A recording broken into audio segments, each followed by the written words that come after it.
Hello tout le monde, j'espère que vous allez bien. On se retrouve aujourd'hui pour mes favoris du moment. Ça fait hyper longtemps que je vous ai pas fait des favoris. C'est des vidéos que j'adore faire, que j'adore regarder, mais très sincèrement dernièrement je tournais un peu en rond, surtout en ce qui concerne le maquillage. Mais dernièrement l'envie elle est un peu revenue et du coup je me suis dit je vais en profiter pour vous faire une vidéo favori. Donc comme d'habitude on commence par la partie maquillage et on se retrouve après avec la partie son. Alors vous allez voir pour le maquillage j'ai pas mal de palettes. On va commencer avec celle-ci que j'ai achetée il y a un moment, c'est la Natural Matte de chez Too Faced. Donc en fait elle contient 9 fards, vous avez 3 lignes et à chaque ligne en fait c'est une harmonie de couleurs on va dire. Donc là c'est relativement classique, c'est dans les tons marron. La deuxième ligne c'est dans les tons prune rose, c'est très joli pour le printemps. Et celle qui moi m'intéresse le plus et que j'arrête pas d'utiliser dernièrement, c'est les tons orangés. C'est hyper joli quand vous êtes brune. Bref, j'adore. Les fards sont de très bonne qualité, ils sont bien pigmentés. Faites attention néanmoins, c'est des fards qui sont relativement poudreux, je parle notamment pour les teintes foncées. Donc si jamais vous les utilisez, essayez de faire votre teint après. J'aime beaucoup le format parce que c'est une palette relativement compacte, donc pour emmener dans sa valise, c'est hyper pratique. Il y a un petit miroir dedans, donc c'est génial. Et ouais, j'aime beaucoup cette palette. Une palette que j'ai ressortie dernièrement, toujours dans mon délire de ton orangé, c'est la Sweet Peach de chez Too Faced. Donc celle-là, je pense qu'on l'a prise en plus. Hein. Donc j'ai pas mal utilisé les fards donc, de ce côté et ceux qui sont orangés ici. Pareil pour faire des maquillages dans les tons orangés. Celle-ci, vous pouvez à peu près réaliser les mêmes maquillages dans les tons orangés. Donc voilà, ça complète pas mal. Après ça dépend si vous voulez une palette compacte ou une grande palette. Un blush que j'ai ressorti de mes placards et je suis désolée, ça va vous dégoûter parce que c'était un blush en édition limitée. Mais je suis censée montrer ce que j'utilise dernièrement et j'arrête pas de l'utiliser. C'est ce magnifique blush de chez Dior. C'était les Dior Skin Nude Tan Tie and Dye Edition, c'était la teinte Coral Sunset. Matez-moi cette beauté, je vous l'avais déjà montré en fait dans le haul quand je l'avais acheté. C'était il y a peut-être 2 ans. Et c'est une merveille, ça vous donne un côté corail aux joues qui est sublime. C'est le genre de blush que vous aimez bien ressortir quand il commence à faire beau. Ensuite la dernière palette c'est la Becca x Jaclyn Hill. Donc je vous avais dit dans mon tuto que j'avais été un peu déçue des highlighters. Alors non pas qu'ils sont pas bien, hein, c'est des très beaux highlighters. Je m'attendais à un truc vachement plus lumineux, à un truc que j'aurais peut-être pas spécialement dans mes highlighters, alors qu'au final je trouve qu'ils ressemblent peut-être déjà à des highlighters que j'ai. Alors je parle surtout pour la teinte Champagne Pop, par exemple celui qui est dans la palette le Glow Kit Anastasia Beverly Hills, la teinte Bubbly, je trouve qu'elle lui ressemble énormément et elle est même à la rigueur plus lumineuse dans la palette Anastasia. Celui-ci j'ai pas trop eu l'occasion de l'utiliser, je pense que j'utiliserai plus pour les beaux jours quand je serai plus bronzée. Par contre moi mon réel coup de cœur de la palette, et c'est le truc dont on ne parle absolument pas, c'est les blushs. Alors j'ai pas utilisé celui-ci parce que je trouve énormément rosé et je pense que là avec le teint pâle ça risque de faire un peu clown.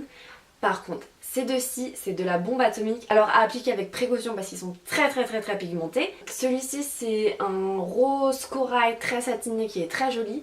Et celui-ci c'est un espèce de beige marronné et il est relativement nude en fait, donc c'est très intéressant quand vous avez envie d'un teint un peu léger ou que vous avez un maquillage assez chargé comme moi j'ai aujourd'hui. Bon, j'ai pas mis ce blush là mais ça irait très bien avec. Et le combo hyper intéressant c'est de mélanger les deux, ça va vous donner un truc corail mais un peu discret mais quand même satiné, hyper bonne mine.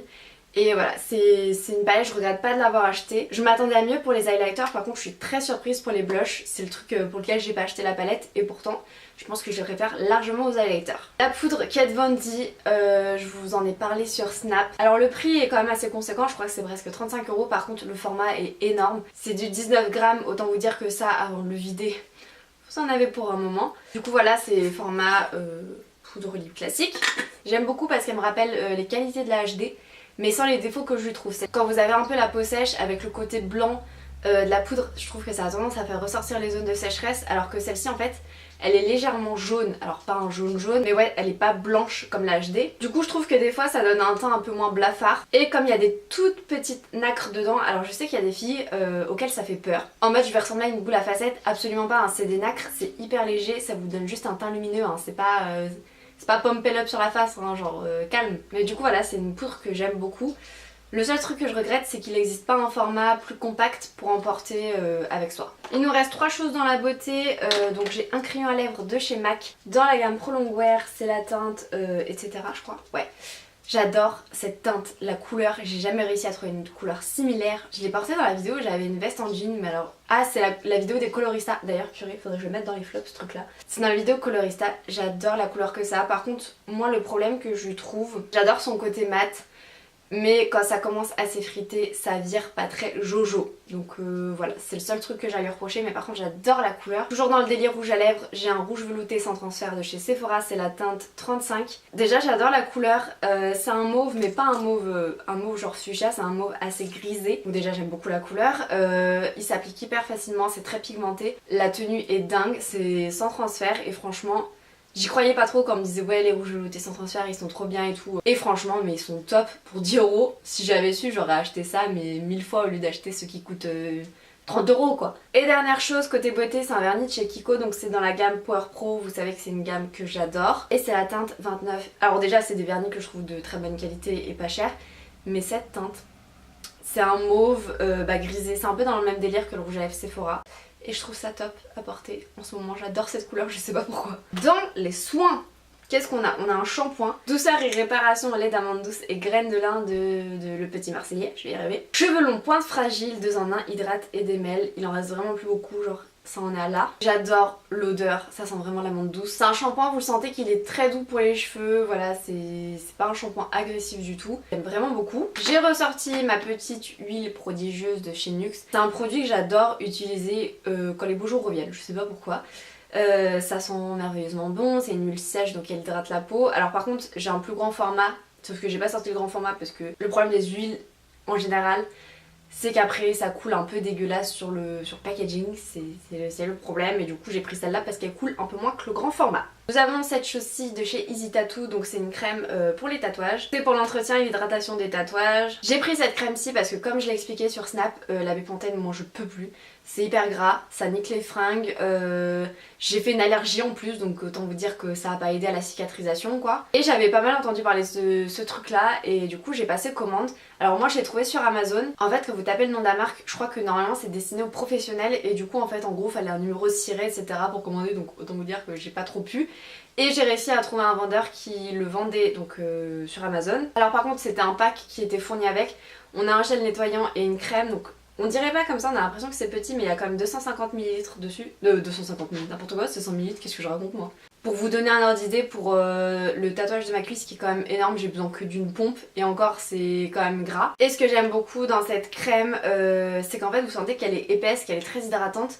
Mais par contre une fois qu'elle a pénétré la peau, bah votre peau elle est nickel quoi, elle est sèche, y a pas de... c'est pas comme les bépantènes qui est hyper gras, hyper dégueulasse. Et j'y ai pas fait de réaction, quand j'ai dit à la pharmacienne que je faisais une allergie à la bépantène, ça l'a clairement pas étonnée parce que visiblement il y a beaucoup de merde dedans, genre du pétrole etc.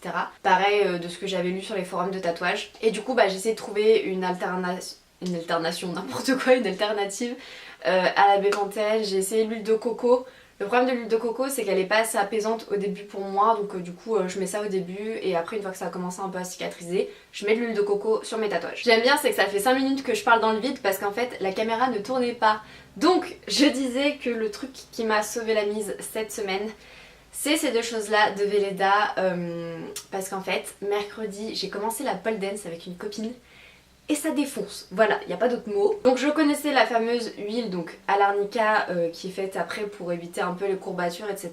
Mais le truc que je ne connaissais pas en revanche c'était le gel douche. Et ça c'est donc ma copine avec qui je fais la pole dance, Marie, qui m'en a parlé. Donc c'est un gel douche pareil à l'arnica, donc gel douche sport, tonus et énergie, 100% d'origine naturelle. Et en gros bah, c'est un peu le même délire que l'huile d'arnica, bon certes en moins fort, mais les deux combinés, quand je vois l'état de mon corps en ayant utilisé ça, je me dis qu'est-ce que ça aurait été si j'avais pas utilisé ces deux trucs là.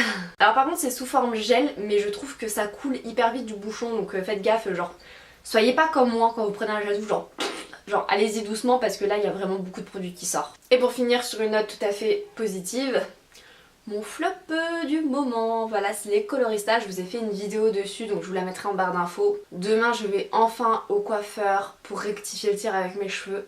Parce que depuis que j'ai utilisé ce truc, alors la couleur est bel et bien partie, ça part pas en un shampoing, clairement pas. Mais la couleur a bel et bien fini par partir. Par contre l'état de mes longueurs et de mes pointes, j'avais les cheveux nickel avant de faire ça et maintenant genre ils sont secs. Les pointes ne sont pas fourchues, mais vous savez ça fait comme si ça faisait longtemps que je m'étais pas coupé les pointes, en mode elles se barrent un peu dans tous les sens. Et ouais, au toucher, au visuel, ils sont secs quoi, et ça me dérange, je peux pas, genre je blaire pas quand mes cheveux sont comme ça. Du coup bah demain je vais retourner au coiffeur et je vais les couper, donc c'est dommage parce que j'aimais bien la longueur que j'ai actuellement, mais je préfère 1000 fois couper 10 bons centimètres plutôt que de garder mes cheveux comme ça. Moi je peux pas, j'aime pas du tout. Donc merci L'Oréal. Si vous avez vu ma vidéo donc sur les bombes, j'ai utilisé que 2 sprays alors que j'en ai acheté genre 6 ou 7. Le reste ira à la poubelle, clairement. Il y a personne que je déteste suffisamment dans mon entourage pour lui niquer les cheveux et pour le faire repasser par la case coiffeur et payer 200 €. Donc voilà, je vois pas ce que je peux en faire, sachant que ça me nique les cheveux. C'est donc tout pour cette vidéo favori, j'espère que ça vous aura plu. Laissez-moi un petit like s'il faut que j'en fasse plus souvent. J'ai pas été hyper régulière dernièrement. Je vous fais plein de bisous jusqu'à une prochaine vidéo. Ciao!